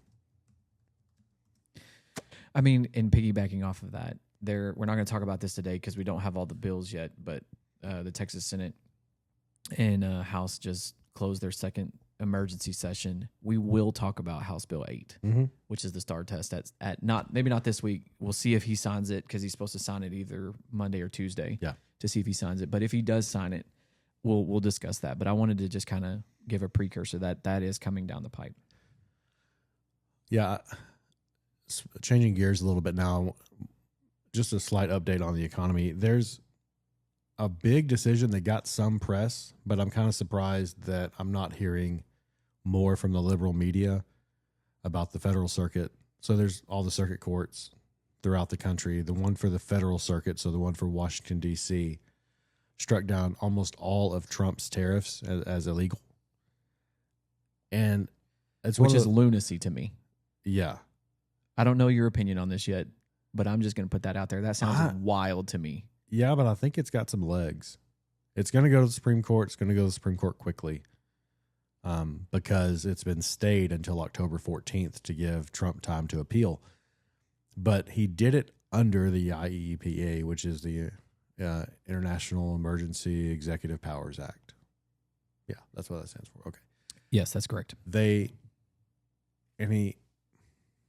I don't know, even as conservative as our current Supreme Court is, if they're going to come down on the conservative side on this and say that this was an emergency, that our country is in an emergency situation for the need to raise tariffs. The president can regulate imports, and maybe they'll come down and say that this is the president regulating imports. Like, we need to separate the do we like tariffs conversation versus did Trump do this, and that Trump's administration, I should say more broadly, do this in the legal way. And I'm not convinced. I've read quite a bit about it. Again, I'm surprised this isn't more in the news, and maybe it's much ado about nothing, and that's why it's not more in the news. And this was just a federal, more liberal leaning district court or circuit court. I'm sorry, and it's going to be withheld, or it's going to stand. But if this does fail, that will be the first really big gaffe from Trump, because we will have to pay back billions. Yeah, it's like $153 billion, right? Yeah. You saw a little bit of blip in the market from this. Not much. It dipped. It was announced on August 29th. It dipped a little bit, but it's right back just a couple days later. What did he use the ability to tariff? Did he use a clause in the Constitution?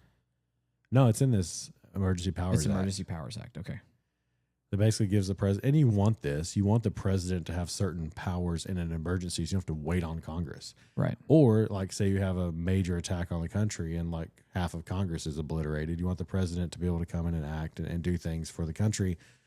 And always these things get widely used more broadly than they're meant for. But I don't know. I was just kind of thinking about, I know where Alito and Clarence Thomas are going to come down, but you don't know about Amy Coney Barrett. You don't know about John Roberts. And so that's five. You know where your three liberal justices are going to come down, right. But Amy Coney Barrett and John Roberts are the ones I'm worried about. If they side with your three liberal justices, that's five right there. And these, I don't know. The Supreme Court lately has been. This is a very nerdy conversation, by the way. But 100%. I mean, we do run a very nerdy podcast. So there have been 3 court cases that I did hold on, pause, put a pin in that conversation because my brain's all over the place. I did a deep dive on the flag burning stuff. Uh-huh. And if that does make it to the Supreme Court, I think it'll uphold. Uh-huh. I think it's going to make it to the Supreme Court, and I think it was... The ban will be upheld. Yes, the ban will be upheld. I do think that. I read a lot. It's Texas versus Johnson, and I think that if you look at the opinions of the courts in 1980, I don't remember exactly the date, they all seem to think that the flag was a symbol of the United States, which should be protected. Yeah. But in this case, he was doing it on a private piece of property. And so you can do that on a private piece of property, but he was doing it in a public forum, if you will. So like if you want to go into the backyard and burn your flag, you can do that. But I think that that one will get to the Supreme Court and you will not be able to do that any longer in a public place. Yeah, I think they will come down on that side of it as well. So there have been 3 court cases where imported goods and tariffs were seen by the Supreme Court. Chu versus the United States in 1884. The court upheld the United States Treasury Department. The Treasury Department was being sued. Then you had Field versus Barber in 1898. The court affirmed Congress's power to under the Constitution to impose tariffs. And then Japan Line Limited Company in the county of Los Angeles, the Supreme struck down the county's attempt to emphasize that. So there have been 3. If at the federal level, it appears that they've upheld them in Chu versus United States in 1884, and then Field versus Barber in 1898. But at the state level or the county level, they cannot levy taxes against an international entity under the Commerce Clause of the Constitution. Yeah, it's got to be federal. So, based on this, maybe it'll uphold. Yeah, I just don't know. This is I'm not saying it won't. I'm really 50-50 on it. But I think if this is not upheld, that'll be one of the that's huge. That'll be huge. It'll be whether you agree with the decision or not, like you can't not call it an enormous thorn in the side, really, of the administration. Who's bringing the case against the United States? You know, what was the name of the case? Is it a company? Is it a federal court? Yeah. Is it a company? Is it I thought it was an AG, but an attorney general from a state? Yeah. Interesting. I think that does matter, by the way. I think it matters where it comes from. I think if you have an outside entity suing the United States for tariffs, I think that's different than an attorney general from a state. But the thing is, though, there's also this bipartisan effort to curb or rein in Trump's tariffs. I mean, you have even Chuck Grassley, long time old Senate Republican, who's support and sponsored this bill in Congress to basically rein in Trump's authority and to make where tariffs have to go through Congress no matter what. Because you have congressmen, women, and senators in all the different states getting pressure from their constituents who are having to pay these tariffs or seeing these tariffs affect their business. It's not good politics. Like Trump didn't do this as a salve, as a political move, but yeah, I'm not sure. Because he's using it under the act. I don't.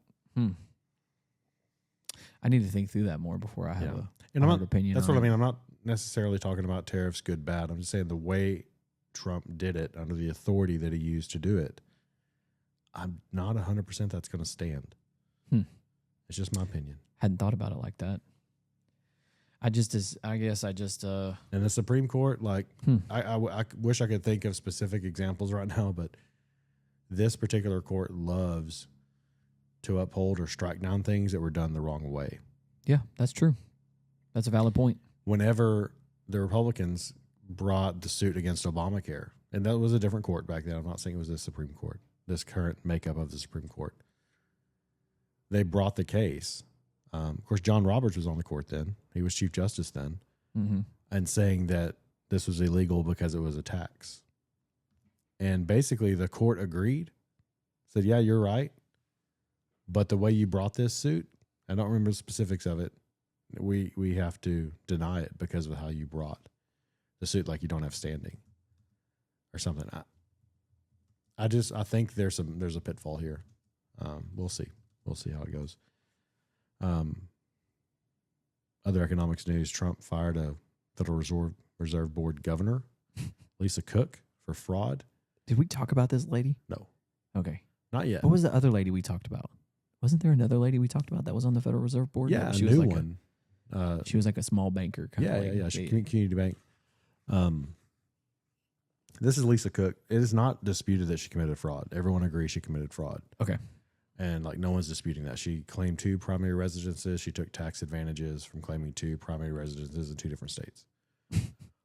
Nobody disagrees she did that. Trump fired her for it, but there's some disagreement on whether he can fire a Federal Reserve Board governor, which Trump does not like the current Federal Reserve Board, except for a couple of them, right? Because he keeps wanting them to lower rates and they won't. So it's kind of a prolonged and continued attack on the current FRB. He's talked about firing Jerome Powell several times, but his term is going to run out in May anyway. So we'll get a new chairman of the FRB. But Lisa Cook sued, currently still has her job until the suit is heard. But she was fired by Trump for committing fraud. So the question is, can Trump fire an FRB governor for committing fraud? A lot of people say he can. So we'll see how this shakes out.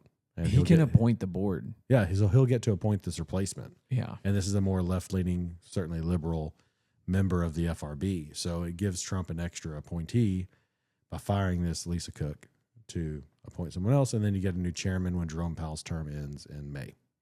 I think they're just going to play it out. I think Jerome Powell's there until his term is what I'm saying. Like, I don't think. Yeah, he's going to be there. Trump's tried, even over the improvements in construction to the Federal Reserve building. Yeah. Try to say there's misappropriation there, and that didn't stand. So I think Jerome Powell's there until his term expires. So Trump will get to name a new Fed chairman, but also wants to name a new governor if Lisa Cook's firing is withheld or stands up. What do you think happens with mortgage rates? Do you think it stays the same until they make an adjustment there? I know we've had brief conversations about this over a period of time, but do you think it's going to stay the same? Well, this past week, the 30-year Treasury went over 5%, which is not great because mortgage rates tend to more follow the 10-year Treasury, but the 10-year Treasury tends to follow the 30-year Treasury. So Gotcha. How all this works is basically people are looking for places to invest their money. Right. So and this is so crazy. Like this, you don't talk about crony capitalism. Like, do you ever watch the movie The Big Short?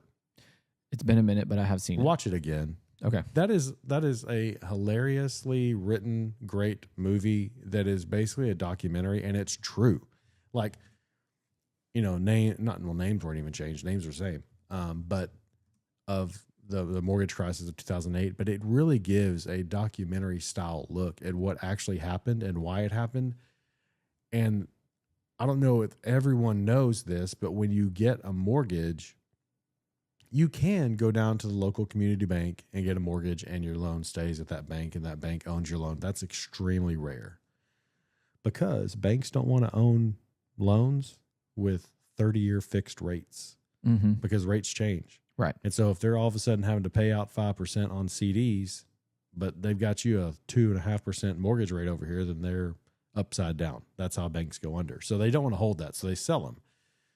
They package them up in big bundles and they sell them as securities. The same if you go buy a stock of Apple or a share of Apple stock, you can buy shares and invest in MBS's mortgage-backed securities. So what is going on here with mortgage rates that's so backwards is because the T-bill is higher, investors can go out and buy Treasury bonds, which are seen as extremely safe and never going to go under. Full faith and credit of the United States government. And if they can go buy a 30-year Treasury or a 10-year Treasury and get 5%, then that makes mortgages have to be up at 7.25%, 7.5% to make those, because you can't go do a mortgage at 5% because you're going to bundle all these up together and sell them as a security. So you can't go have mortgage rates at 5% when I can go buy a T-bill at 5%, which is a lot better than a mortgage, than MBS. If I'm picking where to invest my money, I want to go invest in a Treasury bill. Just when I was thinking, man, I'm going to buy a house in the near future, you have to come in and burst my bubble. If I'm an investor, I'm going to go pick the T-bill because it's a safer investment. So to make, do you think we could see rates at the 8s? Oh yeah, I mean, yeah, you could for sure. I'm not saying it's not possible, but instead they have to go make the mortgage rates higher at 7.25%, 7.5% because, like, okay, well, I'm going to get a little bit more back if I go buy this riskier MBS type investment. Which after 2008, everybody knows that MBSs are a risky investment. They're not solid. MBS, what's that stand for? Mortgage-backed security. Gotcha. 100 or thousands of mortgages all packaged into one investment, and you're buying a share of that. So if a handful of those mortgages go bad and get foreclosed on, you still got the majority. Yeah. Well, you still got the majority of the investment still making you money. Right. So you can afford it. That's why you package them all together to spread out the risk. But they still can all go under, which is what happened in 2008 and what the movie The Big Short so accurately depicts in a very good movie. So that's why. By the way, you can find that on Netflix and Disney Plus. Yeah, depending on it's where, such a good movie, what region of the country you're in. But that's what keeping rates up is, because when Treasury bills stay high, that mortgage rates have to be higher to make them lucrative or advantageous for an investor to go purchase, which is dumb. It's like, so what you have basically are mortgage rates being set not by what the consumer wants, not by consumer demand, but by what the T-bill is. That's what I think about that. I don't know how much you pay attention to the real estate market. Do you? I hope that made sense. It makes a lot of sense, and I don't even understand all that stuff. If it doesn't stuff. make sense, ask questions. We do respond to comments every once in a while. It makes perfect sense. I mean, and I don't understand half of what you just said, but it does make sense in my brain. Okay, it's just how they're connected. I don't understand the minor details of it, but I understand the big picture of it. Here's the thing. Like, I don't know how close you pay attention to real estate market. I don't know, because you're not in the market to buy a house, but I'm constantly looking at the real estate market. And in our area, there are so many houses for sale. And I can't tell you how many times I get an alert of, oh, this house has dropped by 10,000. This house has dropped by 5,000. And then as I'm pulling into your neighborhood, there's a massive project starting right over there. Yeah. And it's massive. Like, what are they going to do if the interest rate is 8% when that starts to get building?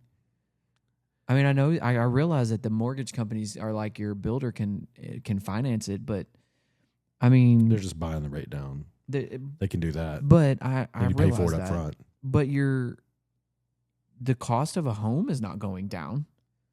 Like the cost to build it is not going down, I guess is what I'm trying to say. So you're just making it worse. You're just gonna have to slow building down to almost a standstill until. But the you market also have to catches up. consider in our area of the country how many people are moving into this area for more expensive areas.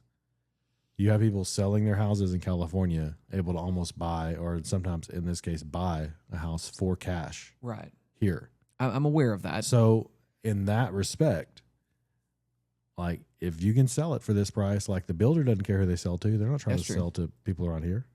They don't but care. I just think that it's gonna eventually, it's gotta come to a head. Mm-hmm. Now, I'm not saying it's gonna be like what happened in 2008, because I don't think that there's too many things that prevent that. But good gravy. A buddy of mine is a mortgage lender, and I was trying to find a post that he made, but it essentially said it was several different bullet points, and one of the things said, if you're a seller, you're probably not going to get what you want for your house. No. No. Like, in this, it's a buyer's market as far as that goes, but it's not a buyer's market because of rates. Right. It's a nobody's market. Yeah. It's a sit and wait. Which is why construction's at an all-time low. I forget how many months construction has been down. I think it's either 8 months or 10 months with this past August, where construction has declined every month. And the last time that happened was in 2020 in COVID. Do we want to get to the last thing on the... I don't want to talk about that. It's interesting. It is very interesting. But it's not a short topic. School finance. School finance is so complicated. We're not going to do a deep dive on it today. It's coming. But like, basically a lot of the schools in our area in East Texas are going out for bond again. Some of them have passed bonds in the past. Some of them had bonds that came out and then did not pass for various reasons. In my opinion, most of the time when a bond does not pass, it's one of two things. One, you've had bad leadership at districts to not get the messaging right, and therefore the message is not displayed well. Two, there's been bad spending at that district, therefore inflating the cost of various of things, and therefore it's not going to pass. in my experience, if you work at a district where the bond is set and it's well publicized and everybody has a chance to get their opinions voiced in the correct way, majority of the time it will pass. But this one, we'll talk about it at a later date so we can kind of dive fully into it. Yeah. I don't know why Rockwall's hasn't passed in the past. Like they don't seem to have. I think the reason it didn't pass last year, here's my anecdotal thought. School board people out there, never put a bond on the ballot in a presidential election year. Here's why. Preach. Here's why. Because you get so much turnout. You don't want that. Because here's why. It's a state law in Texas. If you have a bond, it has to say this is a tax increase in large, bold letters in the proposition. Correct. Which is misleading. I'll say this. They have to put that on there, and you're going to get a whole bunch of people that see that whole list of propositions. They're going to vote no every single time, whether they've researched it or not. You got 100 thousands of no votes on that bond just for that statement. Whereas if you put that thing, and I'm not trying to say be deceptive, I'm just saying the people who come out in midterm elections or off-year elections are more informed if they're showing up to vote. Or put it in May. Yeah. Because those people that go vote are going out to vote because they are more informed on the issues and understand, like, we just passed a huge one, almost $1 billion. Not this past year, but a couple of years ago. It was an off year. I think it was 22. It was or 20. in May because the same time ours happened. Okay, so it's like 2023? Okay. Yeah, something like that. Passed a huge one because we built a brand new high school and another middle schools on there, like 2 or 3 more elementary schools because we're growing. Like, my taxes have done nothing but go down ever since. I just think that when it's bad publicity. It's bad. It's a bad message, not publicity, but it's a bad message, and you're not doing yourself any favors when you put it out. And like, I've read some of the opinions on it, and I've read some of the people who are opposed to it, and so I did like a deep dive into the Taper report, which is public knowledge, and the districts in the area of the I-30 corridor. Okay, so I'm talking about Rockwall, Royce City, Caddo Mills, Greenville, Sulphur Springs. All of them pay less than the state average. Mm-hmm. All of them have less administrators per student than state average. Right. All of them have less teachers in every single other category: nurses, librarians, student aides, and then other faculty in like maintenance and lunch. All of them are less than state average. Yeah. They all pay less than the state average. So when you have people out there, and this is public knowledge, this is not something that I'm making up. You can look it up. Go to TEA Taper report, type in the district you want, and you can find it. I mean, it's right there for you. You don't even have to dig that deep. Spell Taper. TAPR. Yeah, just an acronym. It's just an acronym. I don't remember what it stands for. State of Texas Assessment of Progress Reports or something. I don't know what it stands for. But all you got to do is look it up. And you can go in and see. Now, I'm not saying that there's not some behind the door back thing that happens. I mean, maybe that isn't public knowledge. And I'm not saying that there aren't some shady folks out there too, because there are. But when you just look at the numbers that are turned into the state, which is where the state report cards come from, it's all there. Yeah. And so it doesn't make any sense. Yeah. It doesn't make any sense why these things fail. It's bad messaging. In my opinion. It is, but they're also fighting such an uphill battle just because there are people out there that are always going to vote no on school bonds just because everybody hates property taxes in the state of Texas. That's I get it. that. Like, I get that. And so it's an uphill battle from the start that I don't envy the PR people who have to try to get these things passed. But and to be clear, I'm very pro education. Yeah. Public education. So like I am biased in that aspect. And like I look at the districts that I worked for and the districts that I observe, and they're doing the best they can with what they got. And the state passing the money, like getting into the stuff that I said I wasn't going to talk about, but like getting into all that stuff, the state helped. Yeah.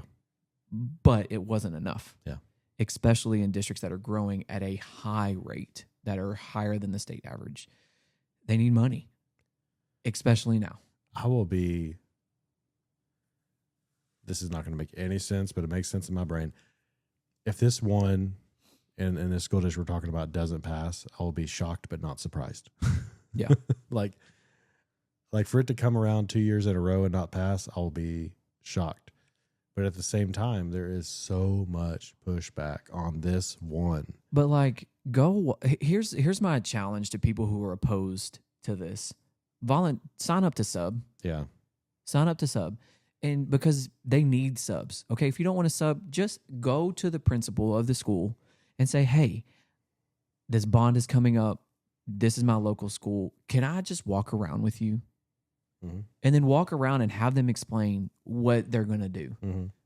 And then if you don't want to vote for it, okay, at least you did your due diligence. You walked around. Right. Like Greenville ISD has one, and I can only go by the optics. I don't work there, but I can go in, and I went to a middle school volleyball game there about a year ago, and the place is falling down because they cannot pass a bond to get it fixed. Mm-hmm. And it needs so much work that you're like, oh, well, you could just appropriate a couple. No, it needs millions of dollars of work. Right. Millions of dollars. It's the original school, like one of the original high schools that was there. And like, they need a new facility. Mm-hmm. It's not something that can be fixed. Yeah. And so I just don't understand when people come out against that kind of stuff. It's like, just go walk around. You don't even got to go inside.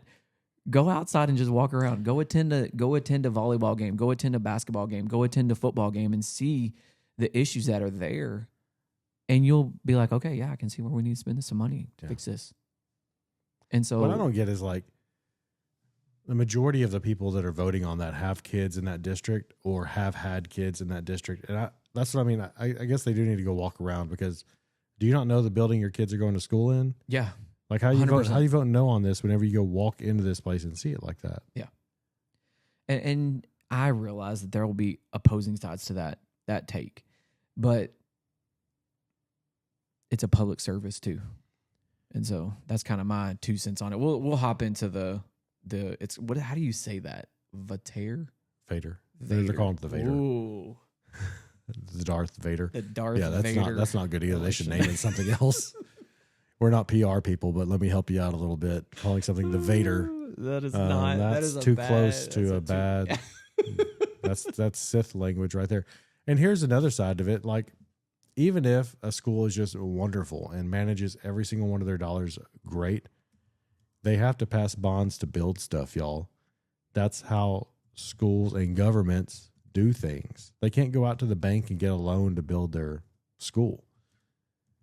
The bond is the loan. They sell the bond, people buy them up the very first day because everybody wants school bonds because they're such good investments. And they have to pay them back. It's not like again, school finances is so complicated, but it has to be paid back. Right. There's not a choice. Right. Like the first aspect of that line item report is how much that they're paying back for that bond. By the way, did you happen to see that Darth Vader's iconic lightsaber just sold recently? Did you see that? I try to look for the amount. It's not pulling up, but it was in the millions of dollars. From the original, yeah. From the original Empire Strikes Back. So, you have anything big this week?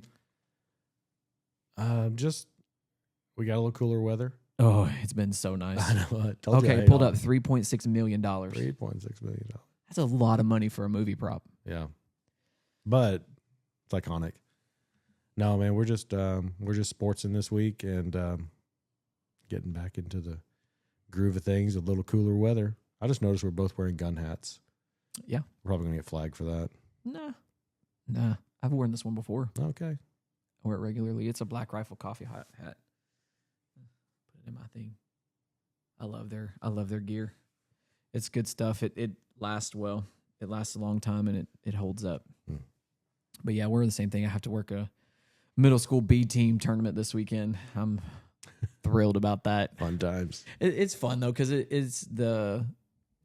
those are the groups of kids that just play for the joy of the game. They're not club kids. They're just playing because they really like the sport and it's fun to watch. As long as you don't have to be a part of it for a very, very long time, but it's still fun. I enjoy it. All right. Have a great week, man.